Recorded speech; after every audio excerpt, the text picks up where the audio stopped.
Body Bags with Joseph Scott Morgan.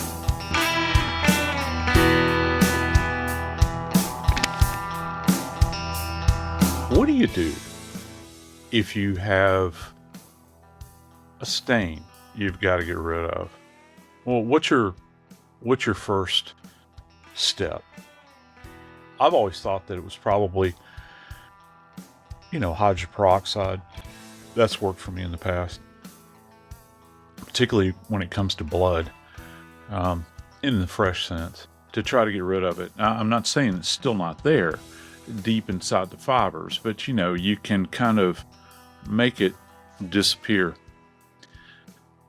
But what about other things where you're trying to mask the appearance?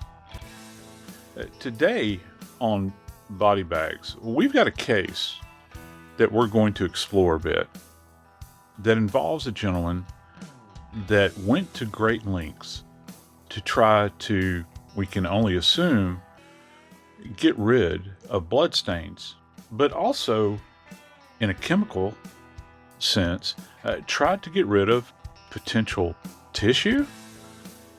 I'm not sure. But let's open this up and take a look at a case that's coming to us out of Wisconsin. I'm Joseph Scott Morgan, and this is Body Bags. Dave, I came across this case that I wanted to discuss with you today because it struck me as kind of odd.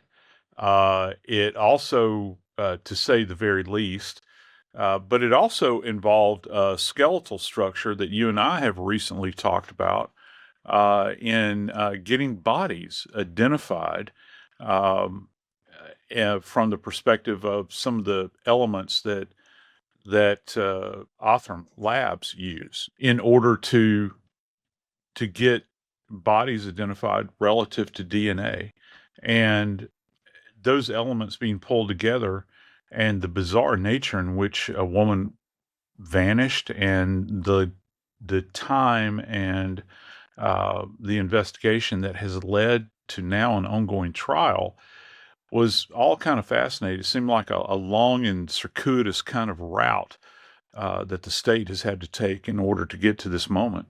Well, Joe, the minute I saw that we were dealing with a bone in ash, I thought, this is a Joe Scott Morgan show right here. And this case, as we are doing this episode, is being adjudicated. It is at trial. And we will update this recording, okay? Just letting you know ahead of time.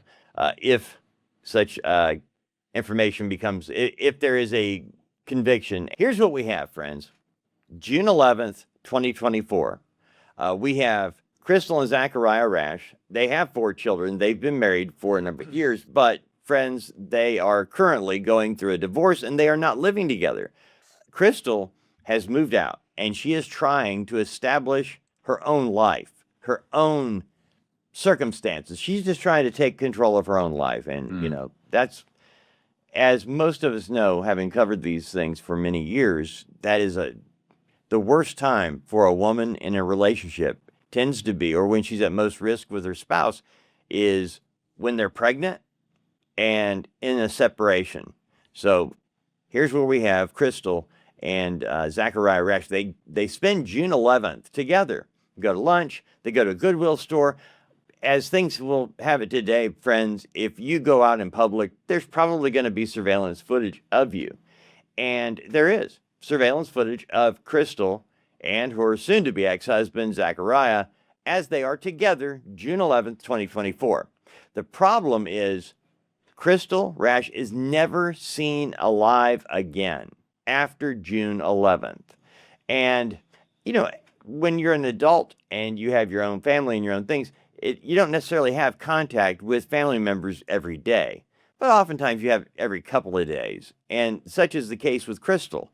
When family and friends, they don't hear from her for a few days, they're not overly worried, but they're concerned because Crystal had to file a complaint against her soon-to-be ex-husband, Zachariah, because he was threatening. He was physically threatening her, and she was very concerned. So there was concern that Zachariah might do something.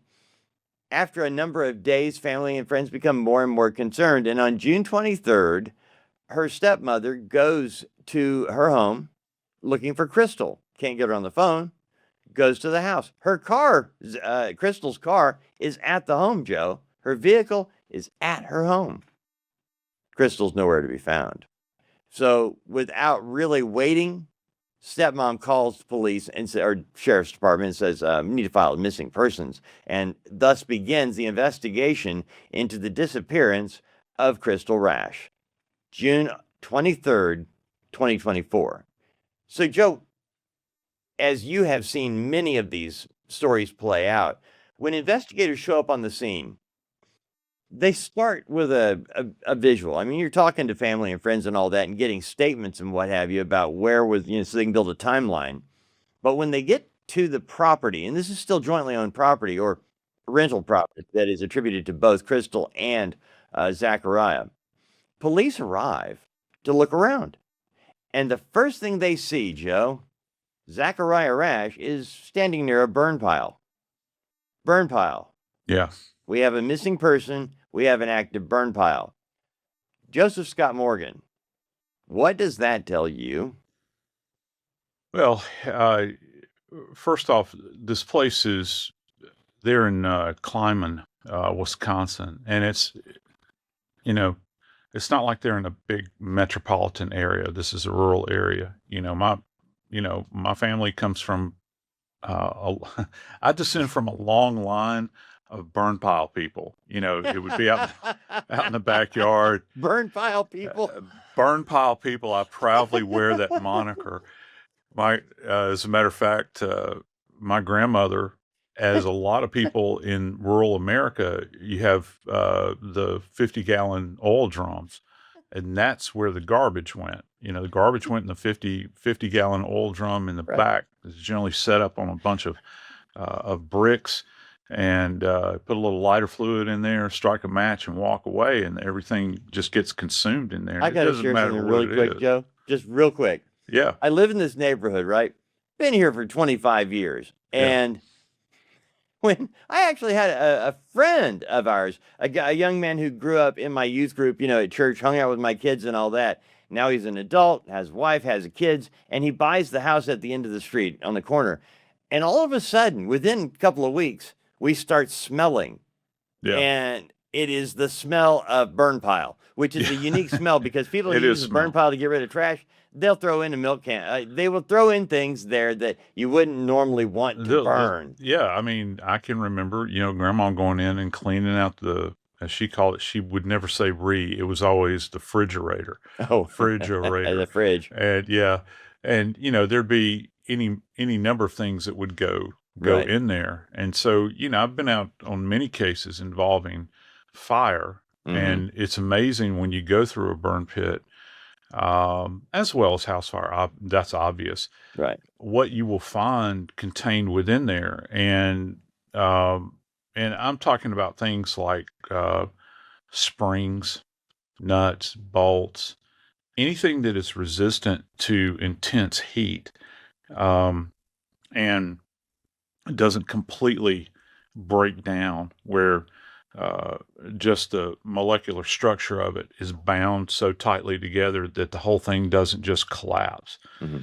You run the gamut from everything from paper products, which are gone in just a few moments, unless they're treated with something, to metallic objects and even bone that can be very resistant. You have to hit high heat in order to render something down. And here's the problem. When you have a burn pile implies, if our friends will just think right now about a campfire, right? Well, have you ever noticed with a campfire, that radiating heat that comes off of a campfire only lasts for a very short period of time? It's very inefficient. The energy dissipates very, very quickly. That's why, like, for instance, in the case right now that we've been talking about for months, haven't we, Dave, with Celeste Rivas, Oh my goodness. with the burn cage that was Hmm. purchased, that's a highly efficient modern burn pile. Hmm. Okay. Doesn't really require you to put any kind of accelerant on it. I mean, you have to get the fire started, right? Right. But because the way the thing is contained and vented, it makes use of the environment around it to keep it really hot. And you know that cage itself, in that particular case, which we still don't have an answer to. I think they have come to the conclusion it was never actually used, but we'll see. Talking about the Celeste Yeah, D4PD burn cage. yeah, Yeah, yeah. never used. I don't think. Um, But that Dave, that thing would get up to 1,500 degrees. right. Just keep that in mind. But that's taking advantage. Well, it's engineering an environment for the fire to burn efficiently. So Right. my point here is that when you have a burn pile and you're trying to render something down, um, it takes tending. You have to remain on top of it. But here's another part: was this individual, when they walked up on him at the burn pile, um, was he tending or was he guarding? Oh, wow. You've said this before on body bags, Yeah. and you just now mentioned tending to the fire. How hot and for how long does a fire have to burn to Hmm. render a human body to ash, as we would consider ash? Now, Yeah. just I want to be very clear because it's something Hmm. that you have talked about, and I Right. don't know if y'all know this, but even when you have a body that is um, professionally rendered down, Hmm. where they give you the ashes, The of ashes your loved back. one, Yeah. um, even then, there are sometimes recognizable pieces of bone. Oh, yeah. And teeth. And Yeah. yeah. So if you're talking about a commercial crematory, Hmm. which I've actually got one that I take my kids to visit in my Hmm. medical legal death class. And let me tell you something, friends. If you've if you've never been to a crematory, which I've throughout my career, I've had to go to them, okay, a lot. And these rooms are massive. And when you walk into the room, the cremation mechanism is right there. I hate calling it an oven, but they do It does look like call an it oven. that. And it's massive. And when how I was talking about the containment of the energy and Yeah. making it efficient from an engineering standpoint, it's radiating in there. So I remember the first time I ever went into a crematory. I was working on a case in Atlanta, and um, it was like kind of a retroactive thing. I had to go back. It's a long story, but I walked into the cremation area because they have a box that they collect metallic objects in, and they Hmm. have them set aside, and you can find surgical appliances. Sometimes you'll find amalgams, like teeth, because they're resistant. You'll find I say amalgams, but I'm talking about upper plates. Right. All dentures. You'll find that sort of stuff, and then there's bone as well. But anyway, long story short, when I walked in there, Dave, I got kind of slapped in the face by the heat. You ever do that? You ever walk into like a warm room during the wintertime? It's Oh yeah. cold outside, and you open the door, and you kind of get knocked back by that blast of heat. That's the way it felt. And guess what?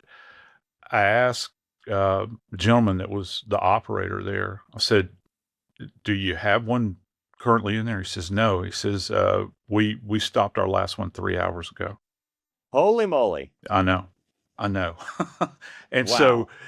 and the thing about it with commercial cremation, Dave, those things will get up to like, I think it's like 14 or 1,500 degrees, and that's sustained burning. That's with a constant natural gas supply. Propane won't get it. All right. We saw that in the tri-state crematory Oh my case that goodness. you and I have talked about extensively, where he tried to hook up propane to Oh, his cremation gosh. facility, That was and it unbelievable. doesn't burn like natural gas. That's sustained, and inside of the mechanism itself are these little jets that kind of shoot out, and they're from uh, Wow. kind of like at right angles Hmm.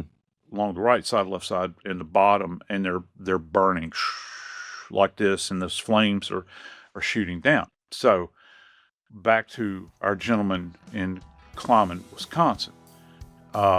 In that environment, there, uh, you're talking about a dude in his backyard that the police walk up on. I can tell you this: in order to render anything down in that pit, it's going to take not just attention to detail, it's not going to take just fuel, it's not going to take proper environmental conditions. It's going to take time.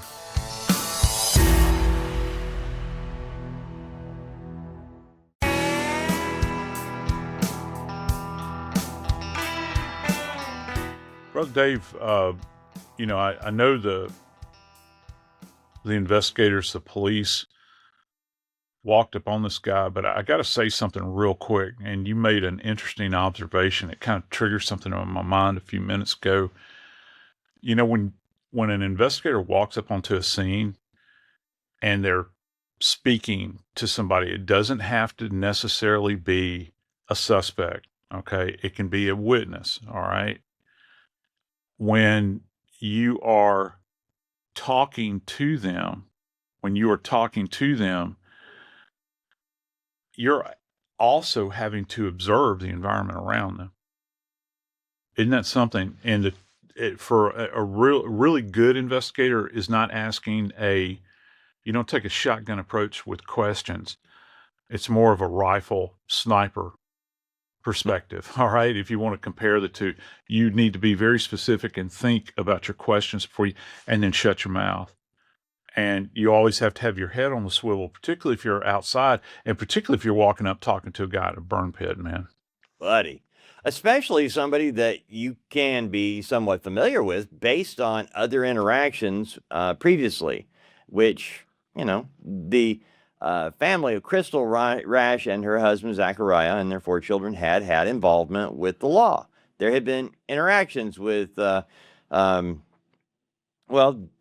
people at the state level that take care of children. We'll just leave it at Really? that, okay? Okay. Yeah.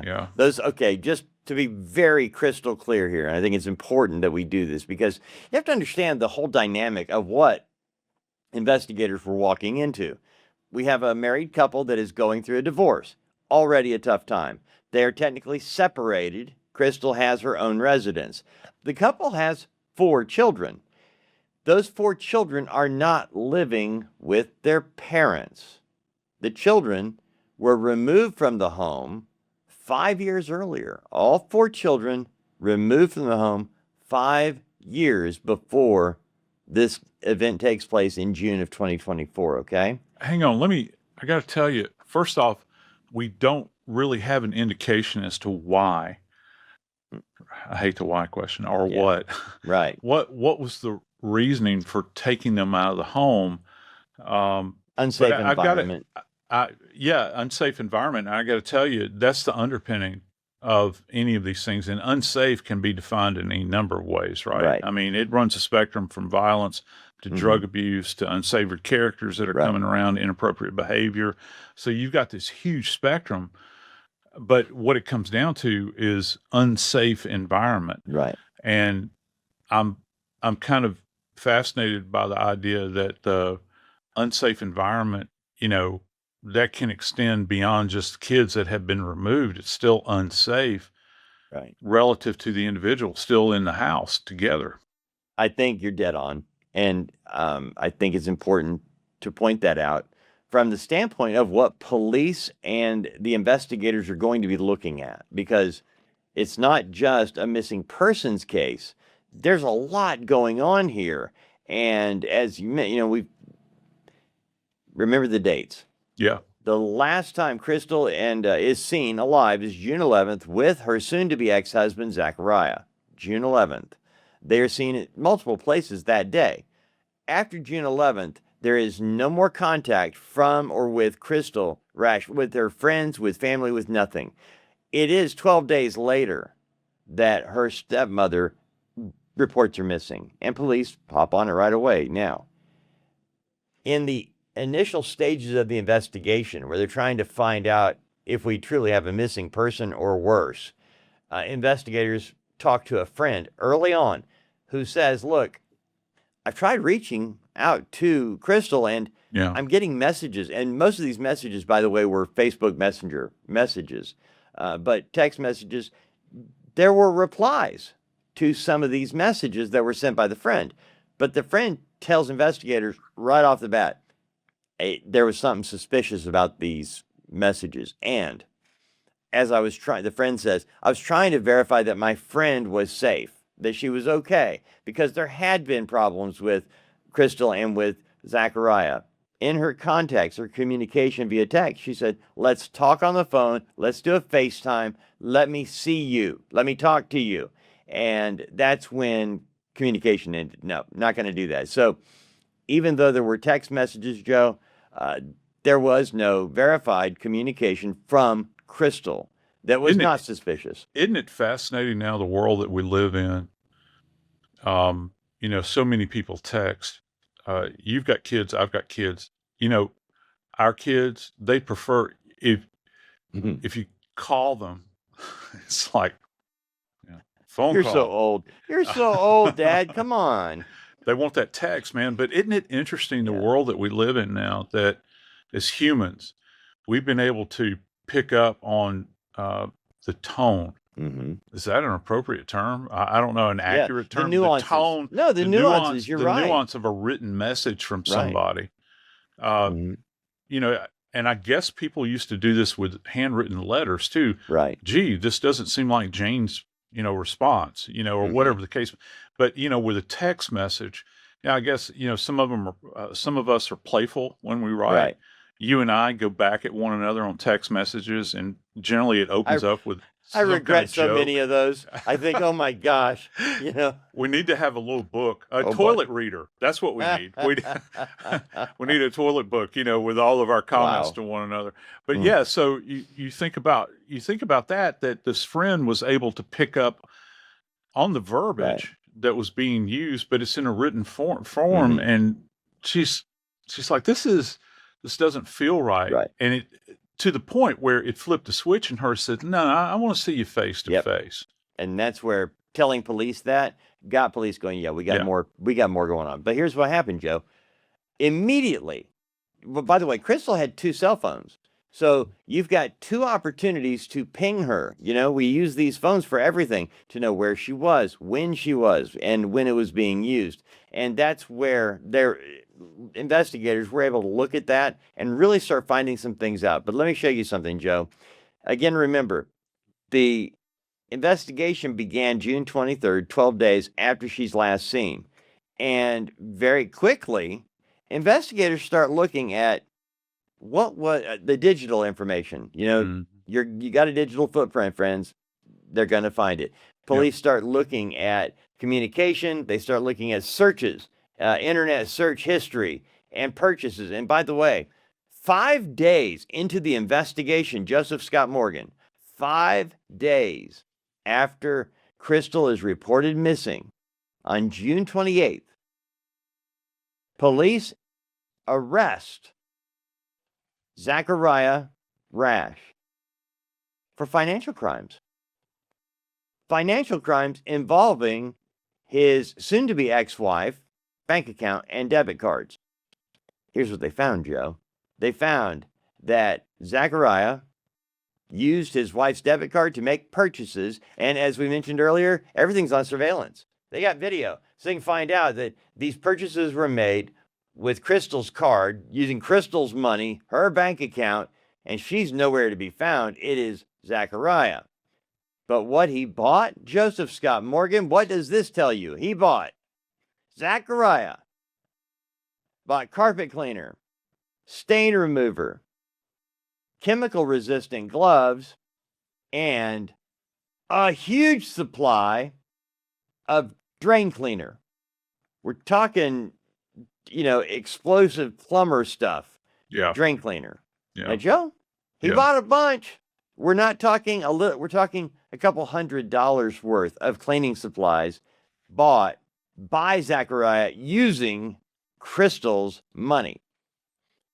Now, that's why he was arrested the first time. I say the first time because, as we mentioned earlier, this case is being adjudicated right now. It's not done. It is at trial. It was just the beginning of the investigation. I'm going to be honest with you. 5 days after your wife is reported missing by someone other than you, you get arrested for using her money to buy cleaning supplies. Tells me a lot, Joe. Yeah, it does. And the fact the chemical resistant gloves is interesting to me. In particular, combined, the other stuff is kind of passe, I guess, as far as the caustic nature. But when you start talking about drain cleaner, there's like 4 different categories of drain cleaners that are out there, David. Some of these things are acid based. And you, wow, you begin to think about how is he handling this and how extensive is the investigation? Because I got to tell you, if I'm an investigator, I show up at a scene and I know a guy has bought, because they're going to have this information, I would assume after the fact. Well, not after the fact, but they're going to have, before they go in, there's a high probability they might have this list already, or they can return to the scene with the list in hand saying, okay, this guy's got some pretty stringent stuff here to clean drains. Maybe we ought to take a look at the drains, right? So what are you thinking about getting rid of? Well, there are certain drain cleaners out there that will, as folks well know, our friends out there, they get rid of like meat, any kind of meat, tissue. They'll get rid of grease, fats, things that clog. Like that. And you can try to do it in any number of ways. They're very mild cleaners that are out there, but you've got some stuff out there that will make, and this is a terrifying moment, if you ever used a drain cleaner and you see smoke rising up out of your drain, that's a moment in time where you think, did I go too far with this? I've never seen that, Joe. I've never seen something like that. I would lose it. I've used it in the morgue. Oh my gosh, I would lose it. I've used it in the morgue. And so it's like I'm thinking, oh my Lord, I want to put as much distance between myself and this. It's going to blow. And you think about any other chemicals that you combine with it as well. You can wind up. We had a case that we covered not too long ago where we were talking about a guy had used cleaner, and I think he created chlorine gas in his house because the combos that he was using, very dangerous stuff. But in knowing that, do you remember the story that we did where there was a person was killed and was dismembered, and apparently it happened in the bathtub, and so they were caught because of the drains. The plumbing got all backed up, when they undid the pipes, it was like flesh, muscle, sinew, hair. I mean, it clogged up. And so I'm wondering, based on this happening sometime between June 11th and June 23rd, the drain cleaner, was it bought ahead of time or was it bought after everything got clogged up?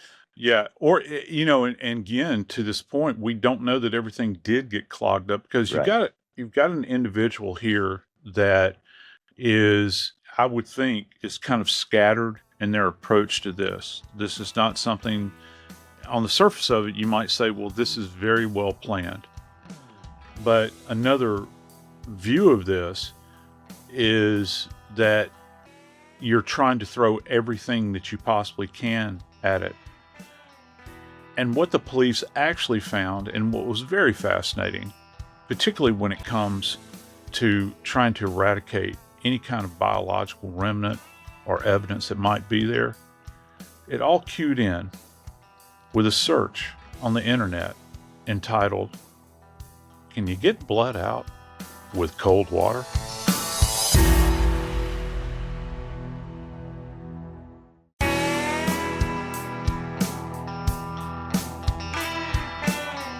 Brother Dave, has the cold water trick ever worked for you? You ever get, because as guys, as guys, you're shaving. Have you done this? Where you're shaving and you think you're all done here, particularly on your neck, and then you're getting your Sunday go to meeting on, right?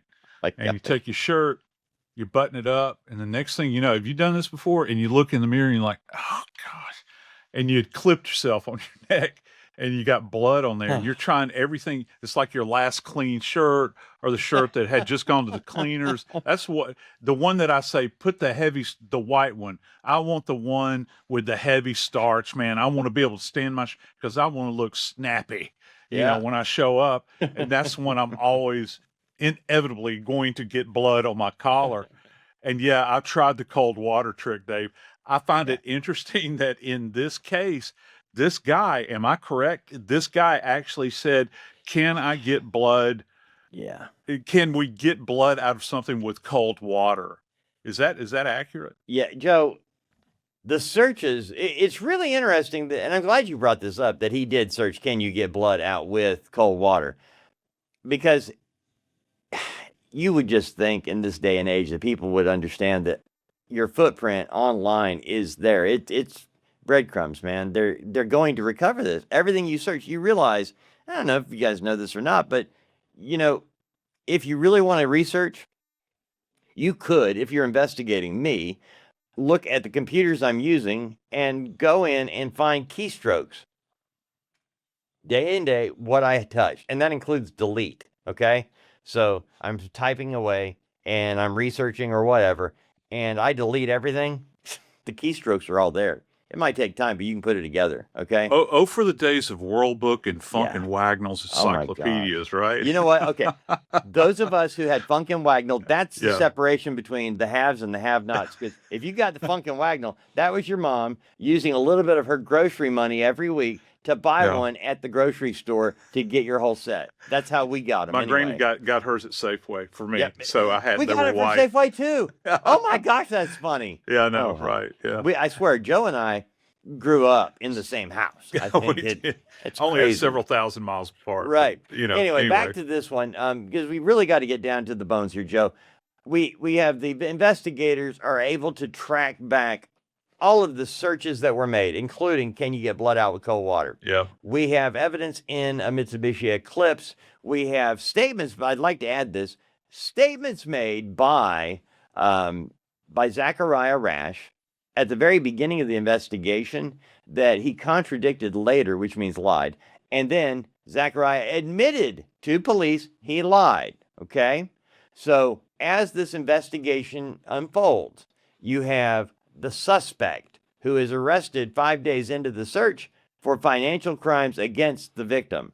You have 4 months later, on September 20th, Zachariah is charged with murder of his wife.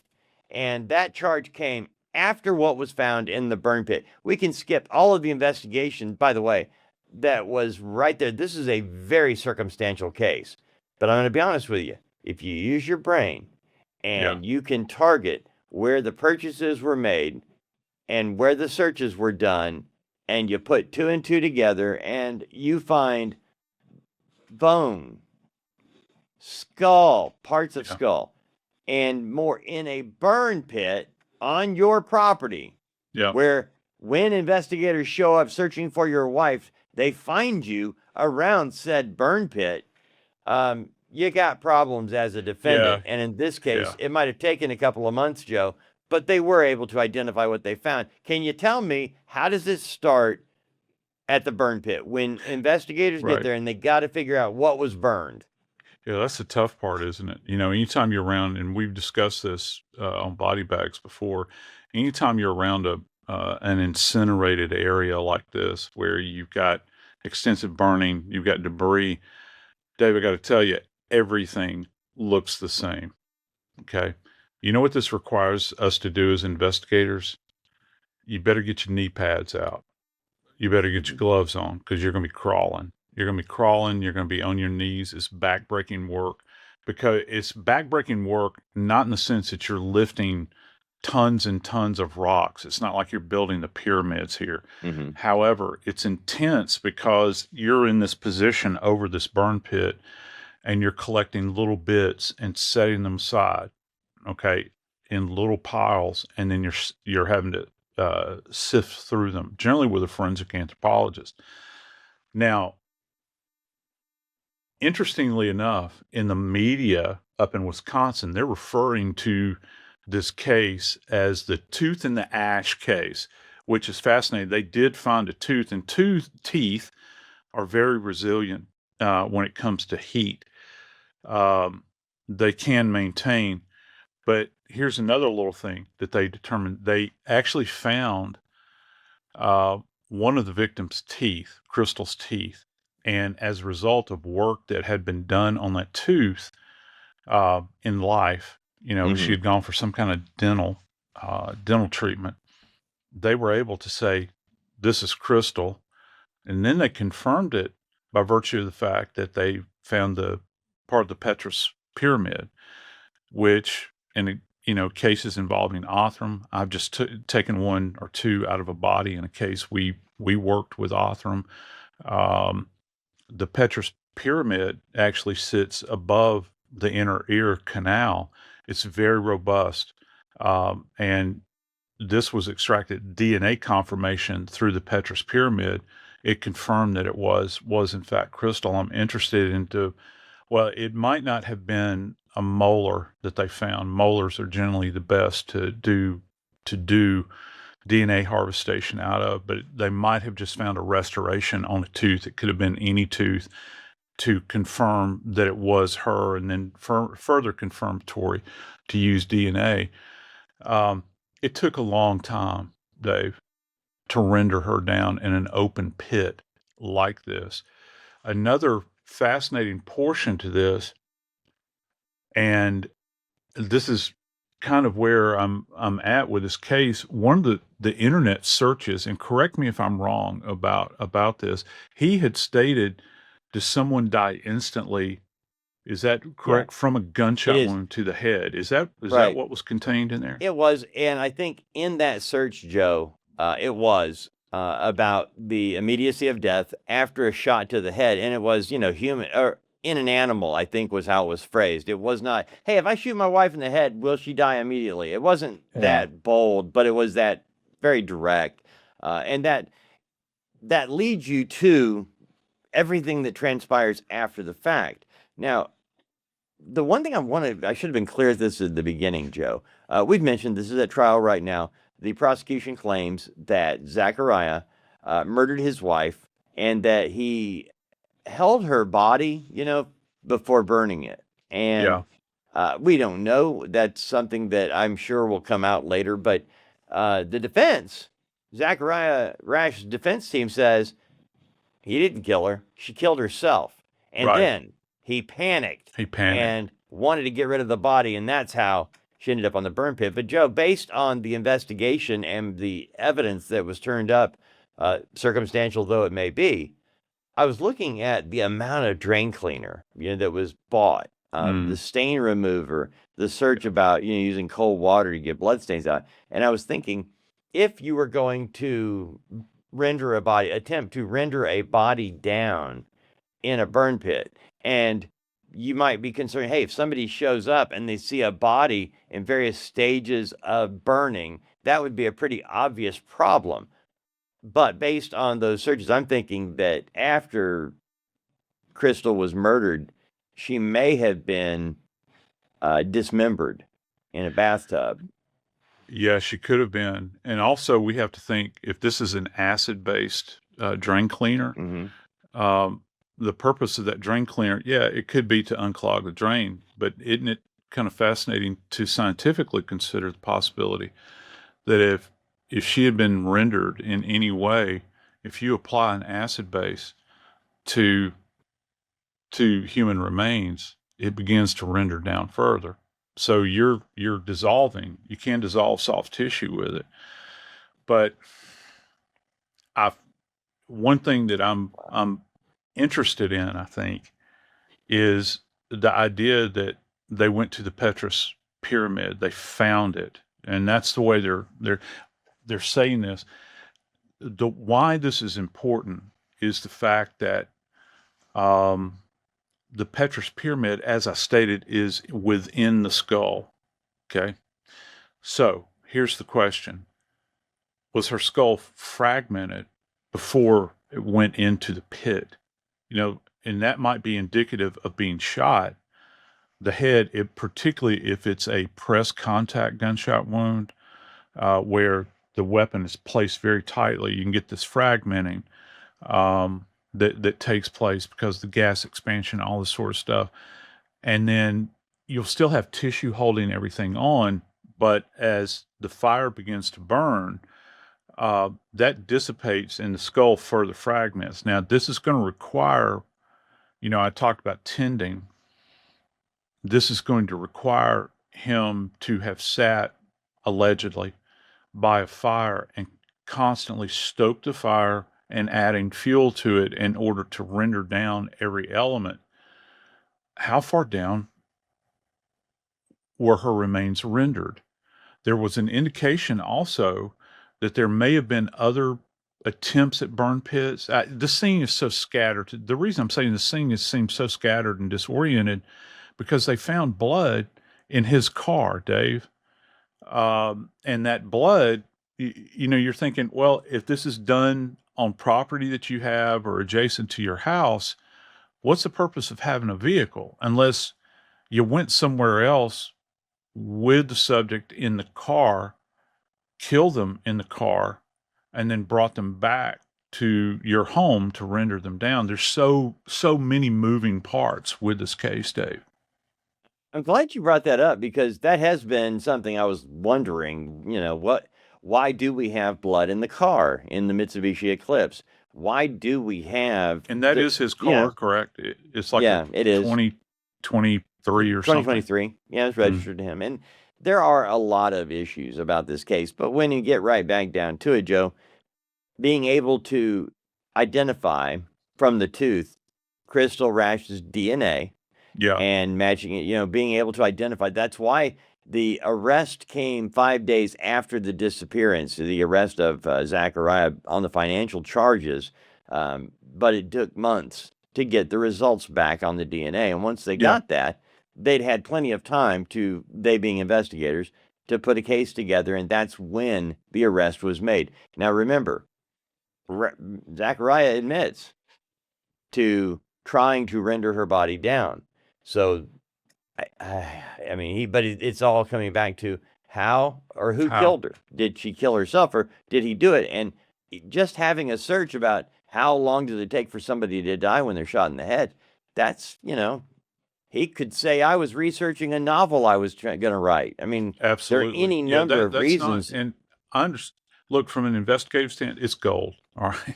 Because, now a question to ask, right? You remember how I was talking about, knowing what questions to ask. Right. And I think having that bit of information is certainly valuable. But when you walk into the big room with a guy sitting at an elevated desk wearing a dress, it's a completely different kind of environment at that point in time. It's not going to necessarily hold up in court. That sort of thing can be addressed, and you can, and the defense's job is to offer up options, and you made a great one here. When there's any number of ways to explain away things that you're doing these searches, and defense attorneys have had to become quite deft at doing this because of the world that we live in. It's a constant thing. They're having a fight now because people are going to their phones and they're searching things now. Well, if that's admitted into evidence, defense attorneys now have to try to explain, why was your client doing this?